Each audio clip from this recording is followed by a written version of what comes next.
As it gets colder, one animal here gets stronger. Wolves. The winter is their time. Gradually, it weakens their prey.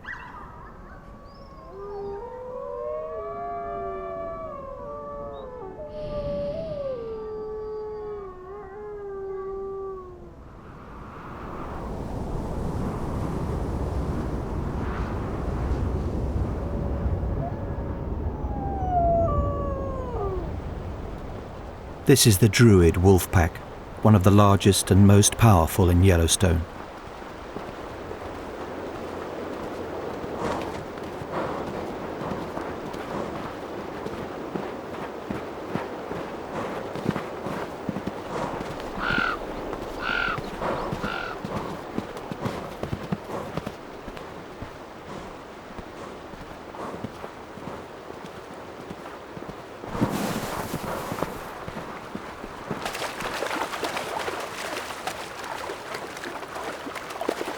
The pack have this bull elk surrounded.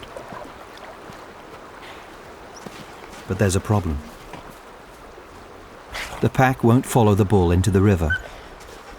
They won't risk freezing to death in the ice-cold water.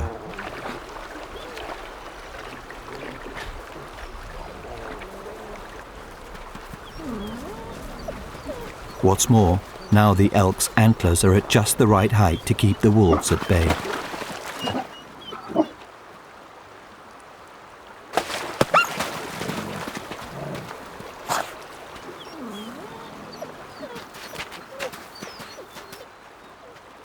It's stalemate. But it's now the elk that has a problem of his own. Although it's only knee-deep, he can't stay in this freezing water forever.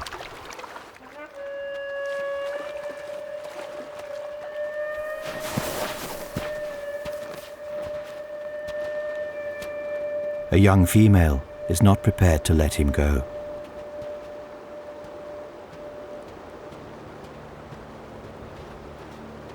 But the elk is strong. One-on-one, he has the advantage.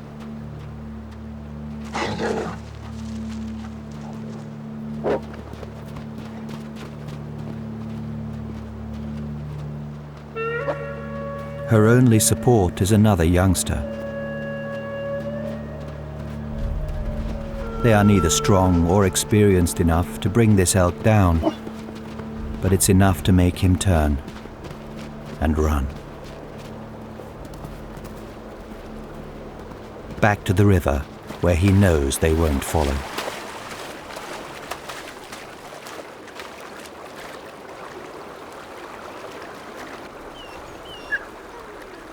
But the longer he stays in the freezing water, the weaker he will get.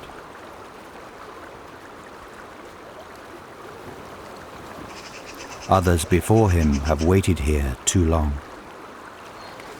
And wolves are patient.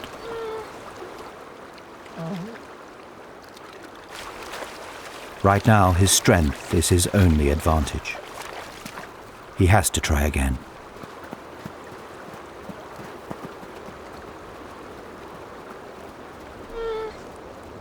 This time, even the young wolves stay put.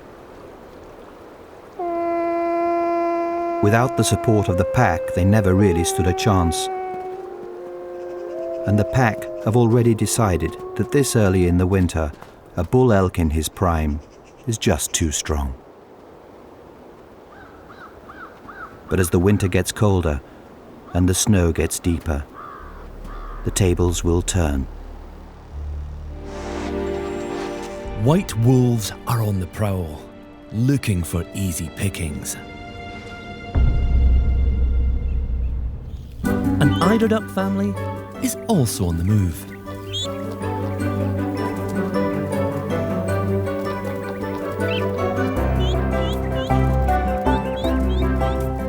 For these young families, water is a safe haven. But the wolves have other ideas.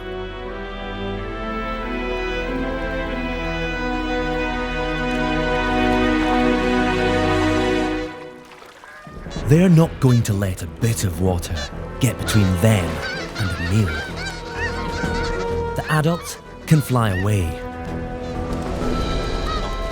But surely the youngsters are like sitting ducks.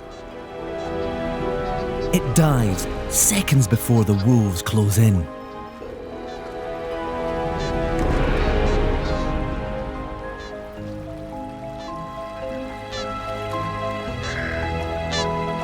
Success is all down to timing.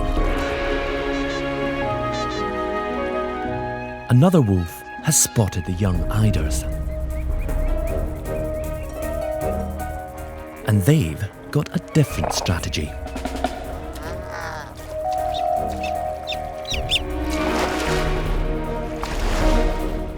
Mum creates a diversion, pretending to have a broken wing to distract the wolf, whilst her chicks hide in the shallows.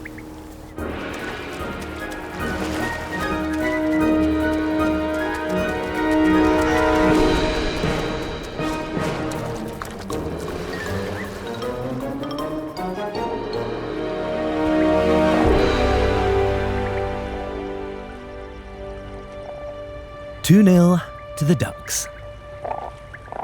But the Wolves have another shot at goal.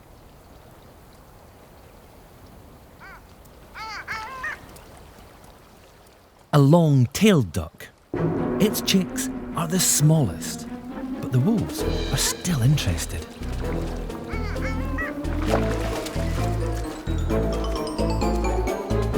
These little ducklings have the best trick of all.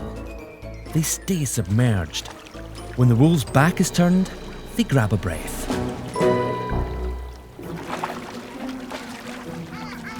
The perfect vanishing act.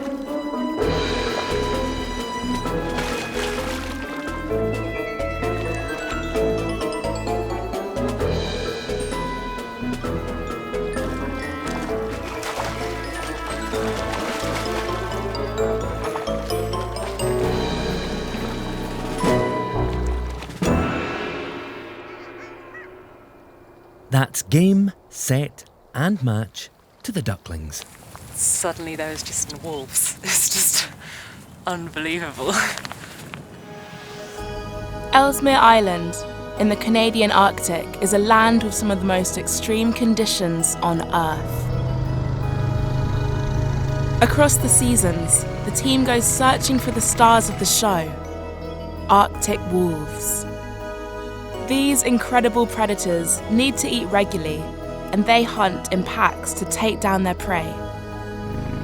The crew are here to film how they survive this extreme and changing landscape.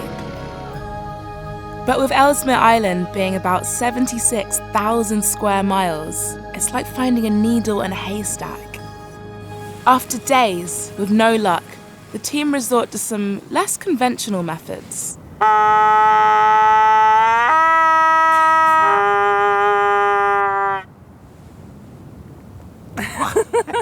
That didn't sound like a wolf. Oh, God, it sounded like a moose. That's a pretty big foot. They're out there somewhere. The only question is where. Gone somewhere over there. But who knows? Excitedly, the crew take off in the pack's direction. We just came over this ridge and suddenly there was just all this cotton grass and then wolves. It's just unbelievable.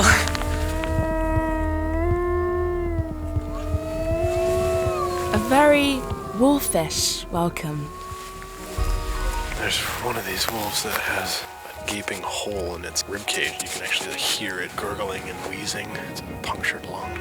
Unbelievable that it's still alive.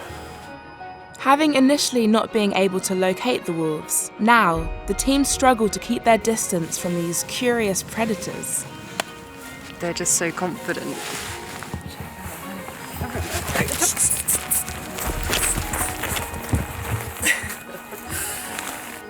Almost too confident. With the family of wolves successfully located, the crew can easily track them from here in. Filming begins and continues over the course of 8 weeks, amongst ever-changing seasons and weather. But the crew certainly aren't as well adapted to the landscape here as the wolves. It's just insane how quickly they move across it, and they make it look effortless. And we've been struggling at every turn. As the footage stacks up, so do the problems. From small ones Oh my god, I'm just like covered in bugs. to big ones. This is hell. If anyone thought wildlife filmmaking was glamorous, it's really not. To really big ones. The wind is going crazy. It feels like the tent is about to blow away. This is not good. Filming throughout the seasons here is tough, no matter what time of year.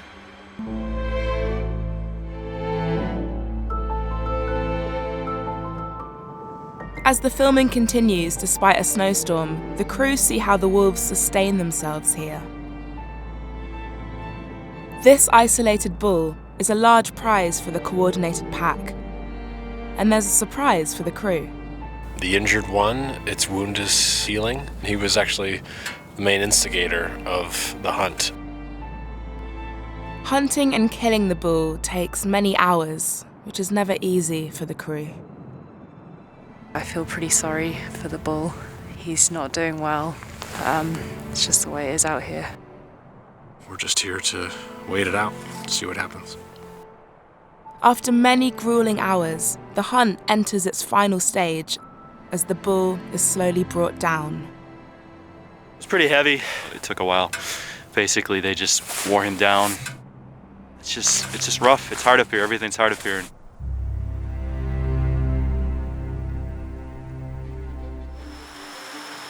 When the shoot comes to an end, the crew leave with high hopes that the wolves here will keep surviving in this most extreme of landscapes.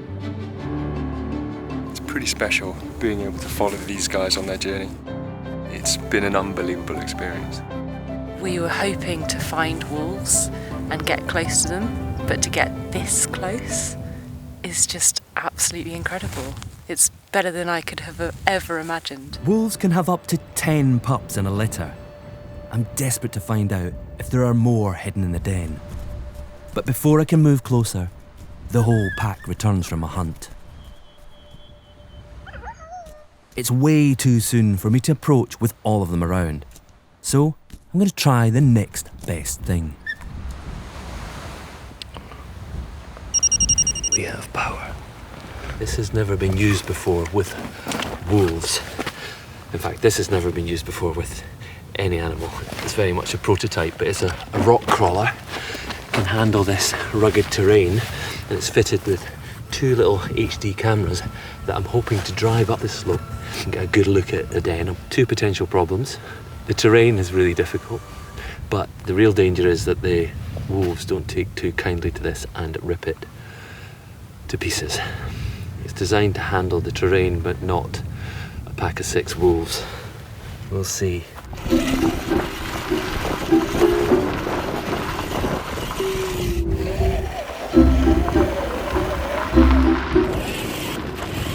Okay, I see a wolf. I'm a bit concerned about the interest the wolves are showing.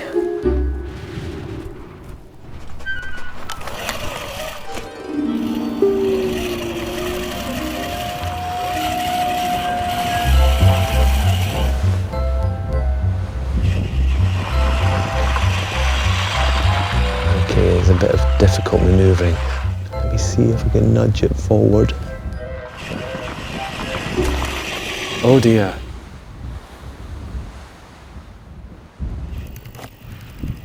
It's all part of a learning process, and I've learned that there's part of the den up there on the right. It's the bit with the buggy sticking out of it.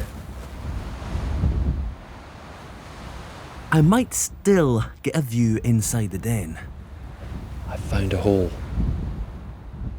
After a lot of manoeuvring, I get the picture I was hoping for. Oh, I can see a pup. I can see a pup. Amazingly, looking straight into the camera. These wolves are incredible. They have never seen this kind of thing before, and they don't scurry back into the den. Oh my word, that is just glorious. Oh, you beauty two pups. Oh wow, they are just adorable. These pups were born deaf and blind, but now their senses are developing and they're starting to explore the world around them. I might get the pups to come and investigate it. They're looking at it. They're about 4 weeks old and their first teeth are coming through.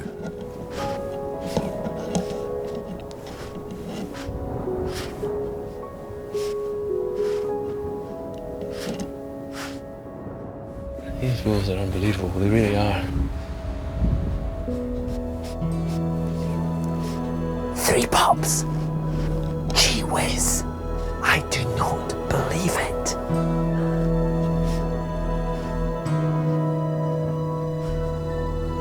Wow, I feel as if I'm right in there. I'm actually a member of the pack. It's great. I'm loving this. They're setting off on the greatest overland trek made by any animal.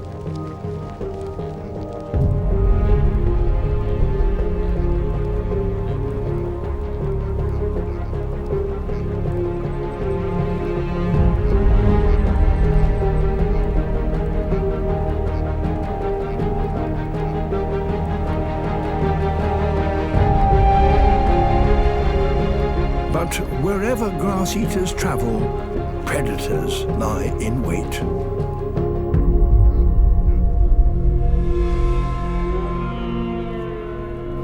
Here they are, Arctic wolves.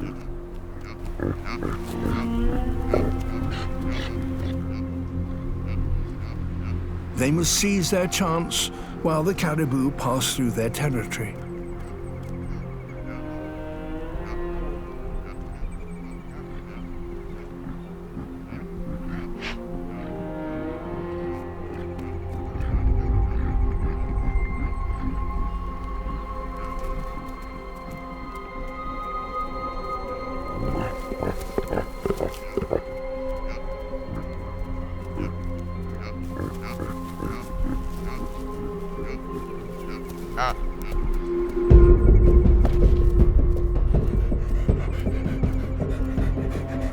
The wolf runs at the herd, trying to flash out the weak or the slow.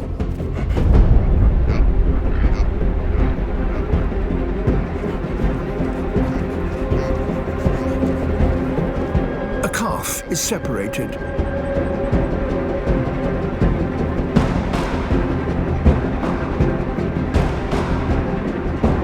At full tilt, 60 kilometers an hour, the wolf is just faster.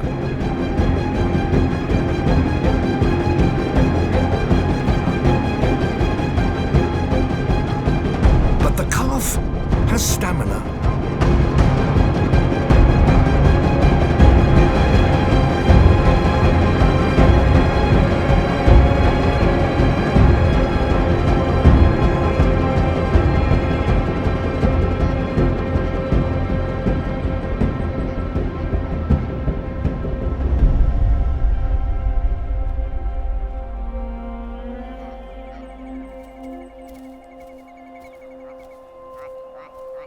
Only a few weeks old, and this calf's will to survive is remarkable.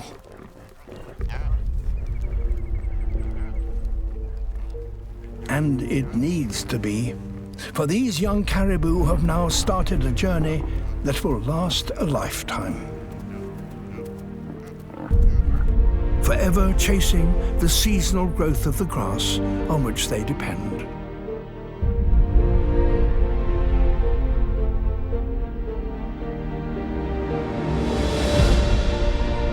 Like all grassland creatures, they are at the mercy of these unpredictable but ultimately bountiful lands.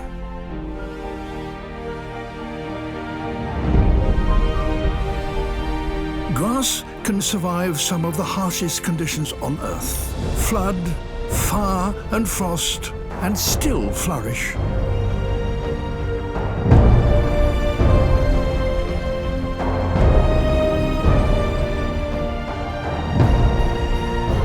So it is that grasslands provide a stage for the greatest gatherings of wildlife on planet Earth. A herd of muskox are grazing in our valley. They are huge. Now that is one animal I'm scared of, and they've got a bad attitude towards anything that looks like a predator.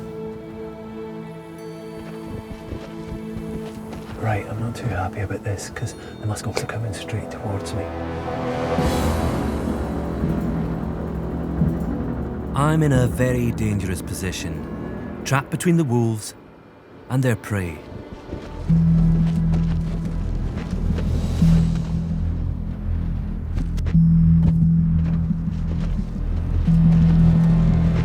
Now, this could get interesting. How's this going to play out?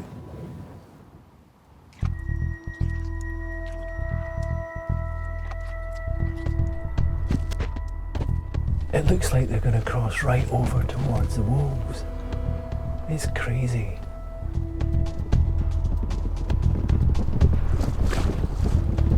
Muskox pose a danger to the pups. The wolves are up on their feet. They're heading right up towards the wolves. Holy mackerel. Now these wolves are going to have to spring into action. My God.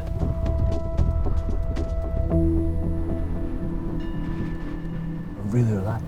God, these wolves are super cool. My wolves are hungry, but this is a big herd. The pack are outnumbered 2 to 1. It's not often that a meal comes straight towards a wolf, but that's what seems to have happened here. Now the wolves have to really think carefully whether this is worth it, whether they stand a chance.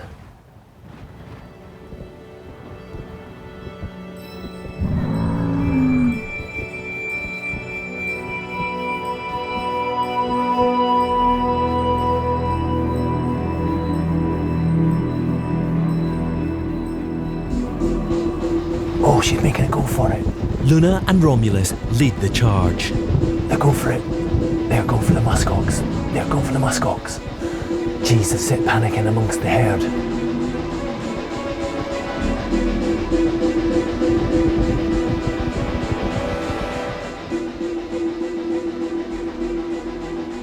They don't want them to get them up on the hill because they'll lose them on the flat.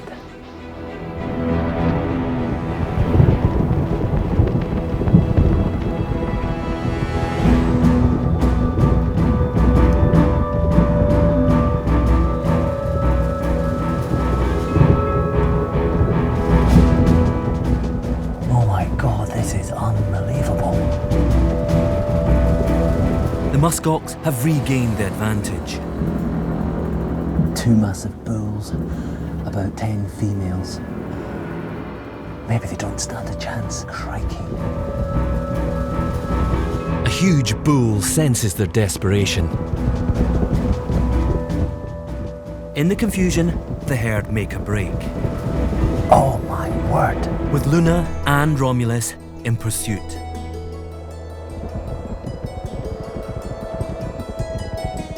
That was exciting.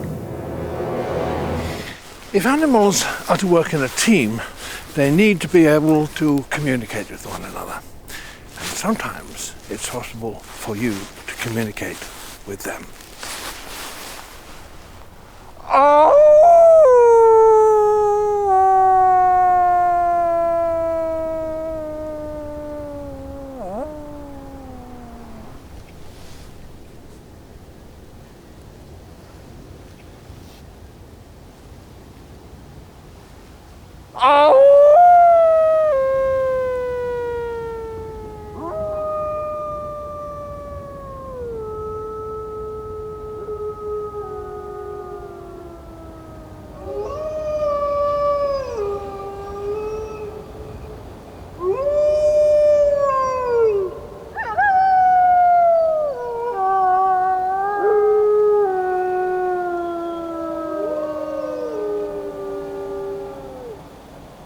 Wolves howl to warn neighbouring packs to keep their distance, but they also do so to reunite their own pack if it's got scattered after a long hunt.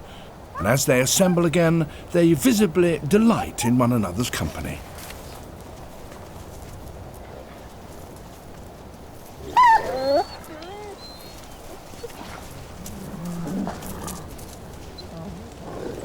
This pack too, like that of African hunting dogs, is ruled by an alpha pair who are the only ones to breed. But there's also a strict hierarchy among the other members, one for males and one for females. This is reinforced daily by mouth-licking, crawling and mounting. These rituals become particularly intense just before the pack leaves on a hunt. It's a bonding session that reminds each hunter of its place in the team. Invaluable in the struggle to come. And off they go.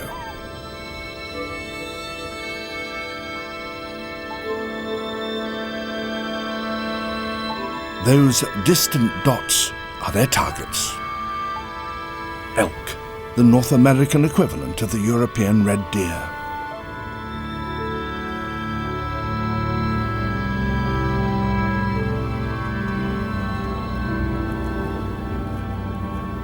Snow drifts will make the chase difficult. A wolf's pads are particularly broad, but in really deep snow, the elk's long legs give them the advantage. And in such country as this, there is little chance of taking them by surprise. So the chase is likely to be a long and exhausting one.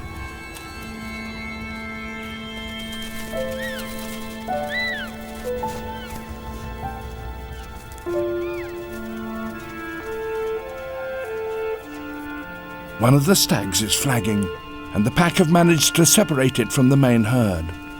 Another sprints past close by and confuses things.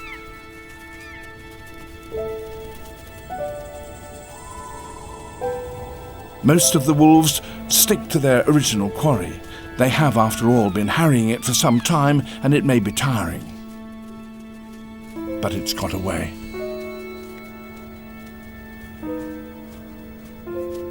Another wolf is chasing the stag that ran by them earlier.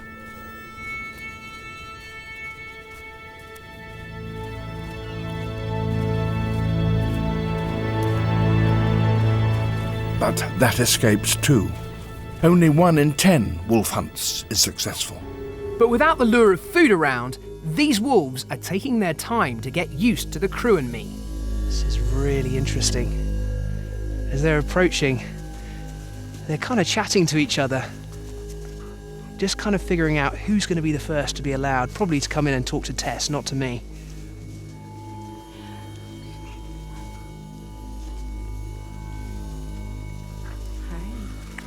Hi. Hello. Hey. Hello. Wow. Okay, now they're starting to build up their confidence. They're still playing around with each other. There's still definitely some nerves going on. The fighting and the nipping and the scratching and the biting, it all has a real function of keeping the team together and keeping everyone in their right positions. It also gives you a really good look at those teeth. The canines are huge, utterly ferocious. Wolves have a bite twice as strong as our German Shepherd police dog.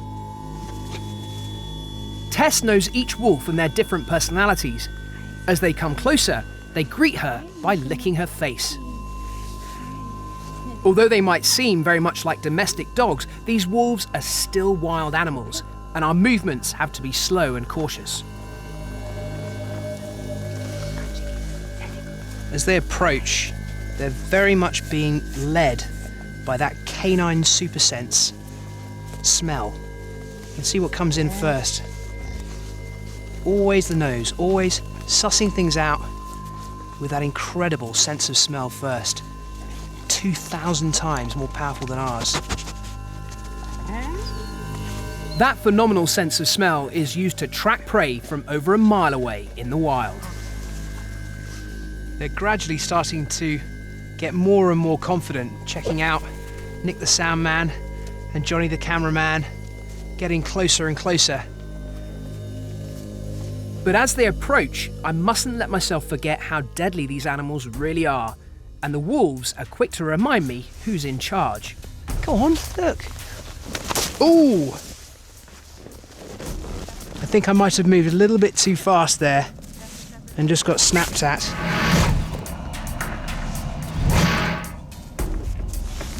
Just to show that there's nothing in my hands.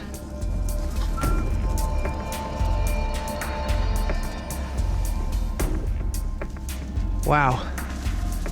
It's just a nibble, but even so, as individuals, wolves are awesome predators, but it's when they come together as a pack that they are really deadly.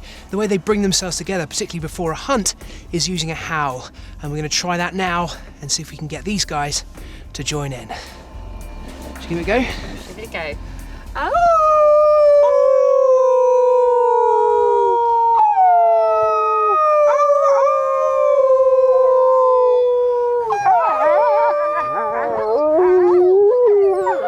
It's working.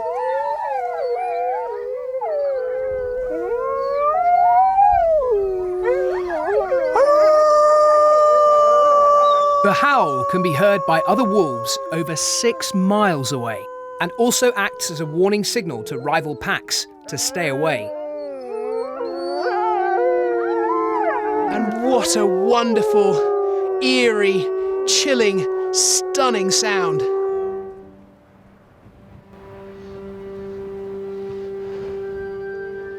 You are beautiful. Look at you. Scruff, scruff. He is my favourite wolf. He is so bold, incredibly curious. I suppose that's just part of being a wolf that's just over 1 year old. No. Breaking the camera trap. No.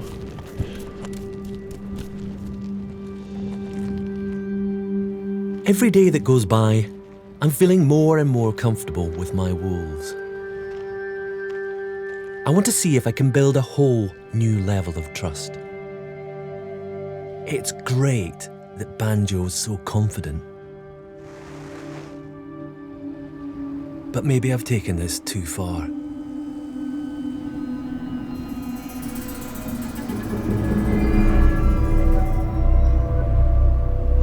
I just have to hold my nerve.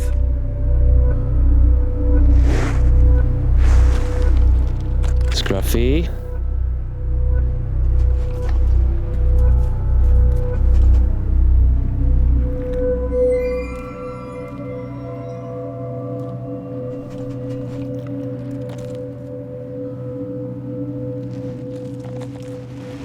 I don't like you going behind me, you know that.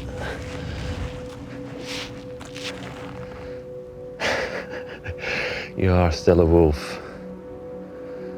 Is it my scent that you're getting? Rather him than me. I haven't washed in weeks. I think I can see how this fearsome predator eventually became man's best friend. Hey, Scruffy.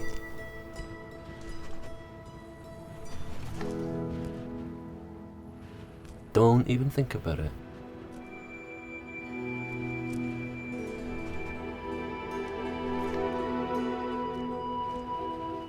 Look at the size of you.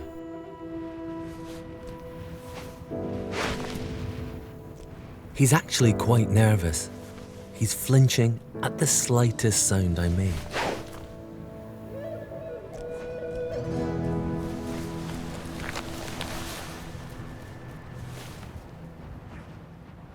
I think I might be getting over my slight fear of Scruffy. I think he's just incredibly inquisitive. He just wants to have a good old look. I think I am understanding him more than I did. He's still an enormous wolf, but he just wants to get as close to me as I want to get to him, really. I suppose that's how it's working. Food is so hard to find this far north that a wolf pack must search hundreds of square kilometres if it's to be successful. And success means raising the next generation.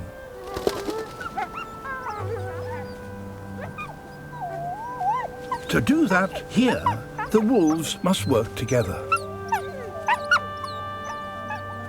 So the young are raised not only by their parents, but by their aunts and uncles as well.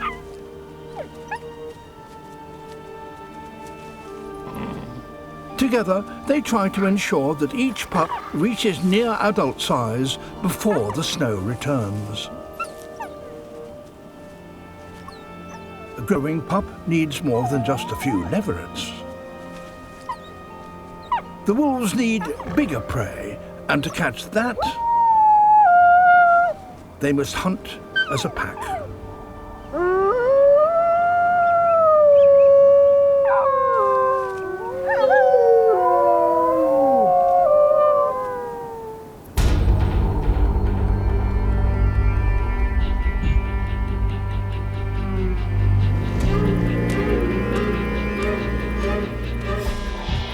Adult hares may be easy to spot, but they're far from easy to catch.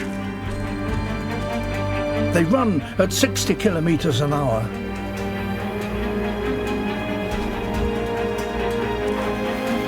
To catch one, the wolves work as a team.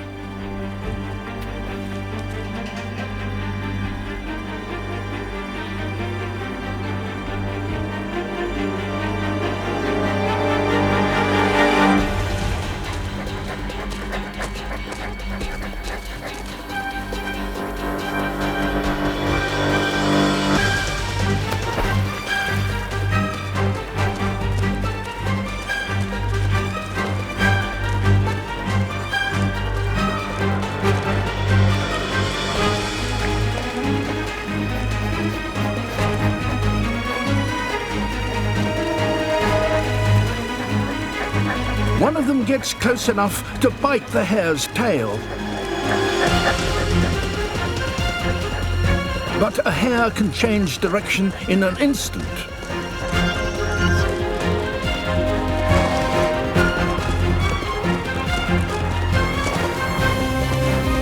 If it can continue to sidestep and jink, it may ultimately outlast them.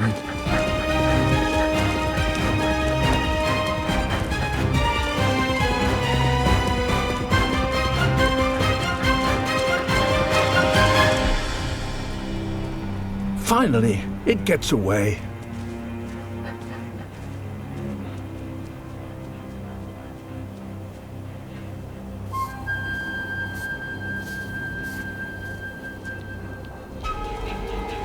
For the next hare, the whole pack gives chase.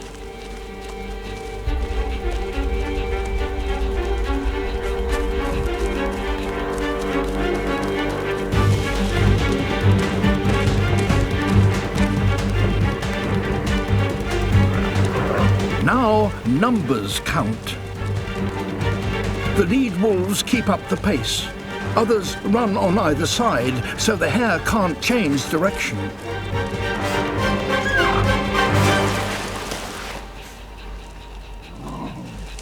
A tiny meal for the whole pack.